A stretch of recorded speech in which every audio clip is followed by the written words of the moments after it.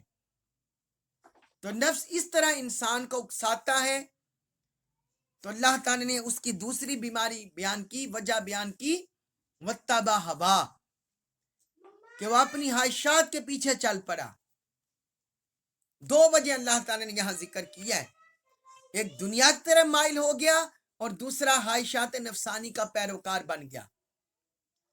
یہ دو چیزیں اللہ رب العزت نے یہاں اس لیے ذکر کی ہیں کہ جو بندہ بھی خواہشات نفسانی کے پیچھے چلتا ہے اور دنیا کی طرف مائل ہوتا ہے، رغبت اختیار کرتا ہے، آیات الہی سے غافل ہو جاتا ہے، تو آیات الہی کا فیض اس سے چھین جاتا ہے، وہ آیات الہی کے فیض سے محروم ہو جاتا ہے۔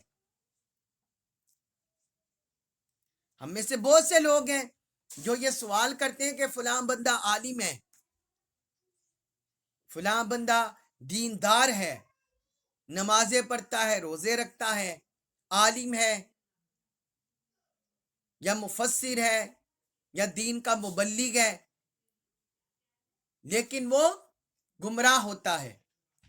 تو اس کی وجہ یہی بنتی ہے، ایک تو وہ دنیا کی طرف مائل ہوتا ہے، دوسرا وہ نفسانی خواہشات کا پیروکار ہوتا ہے۔ اس لیے آیات الہیہ کا جو فیض ہوتا ہے، نور ہوتا ہے، اس سے محروم ہو جاتا ہے وہ بندہ، اس سے محروم ہو جاتا ہے۔ یہ اللہ رب العزت نے بیان فرمایا دو وجہ۔ پھر آگے فرمایا فَمَثَلُهُ كَمَثَلِ الْكَلْبِ، فرمایا اس کی مثال اس کتے کی طرح ہو جاتی ہے، اس کتے جیسی ہو جاتی ہے، ان تحمل علیہ یلہس او تترکو یلہس، کہ اگر تم اس پر بوجھ ڈالو تب بھی وہ زبان نکالتا ہے، اور اگر اسے کھلا چھوڑ دو تب بھی وہ زبان نکالے۔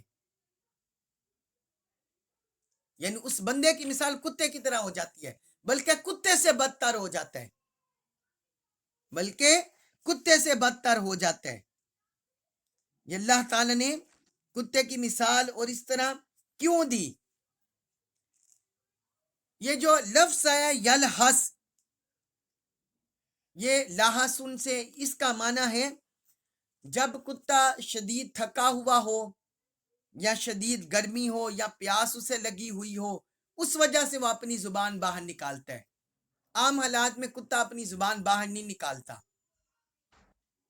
ہم یہ گلی محلوں میں کتوں کو چلتے ہوئے دیکھتے ہیں کہ وہ عام حالات میں اپنی زبان نہیں باہر نکالتے. ہاں جب انہیں بھوک ستاری ہو، پیاس ستاری ہو، یا شدید گرمی ہو، یا شدید تھکا ہوا ہو، اس حالت میں وہ زبان باہر نکالتا ہے، اور عام حالت میں نہیں نکالتا. اب یہاں اللہ رب العزت نے بیان کیا کہ ایسا شخص کتے سے بھی آگے گزر جاتا ہے. یعنی ایک تو کتا وہ منحوس ہے، اور وہ کیا کہتے ہیں، برا ہے اور بد ہے، اور اس طرح وہ یعنی ہے کتا. لیکن یہ لوگ ہوتے ہیں جو آیات الہیہ کو چھوڑ کر چلے جاتے ہیں اپنی خواہشات کے پیچھے، یہ کتے سے بھی بدتر ہو جاتے ہیں. کتا نجس ہے لیکن یہ کتے سے بھی بدتر ہو جاتے ہیں، کیونکہ اگر اسے پانی مل جائے، ہڈی مل جائے، تو وہ اپنا منہ بند کر لیتا ہے.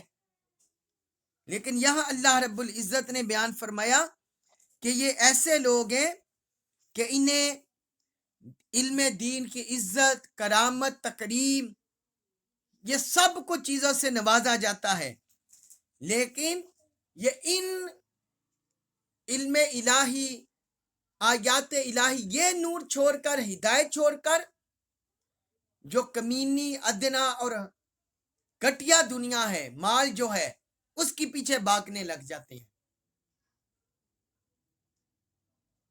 ایک اعلیٰ افضل عرفہ نعمت کو چھوڑ کر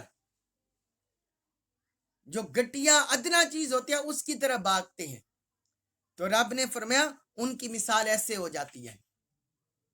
پھر وہ ایسے ہو جاتا ہے، یعنی اس کی طبیعت ثانیہ بن جاتی ہے. پھر تما، لالچ، یہ اس کی گٹی میں پڑ جاتا ہے، اور اس کی ہڈی میں اور جسم میں رچ بس جاتا ہے.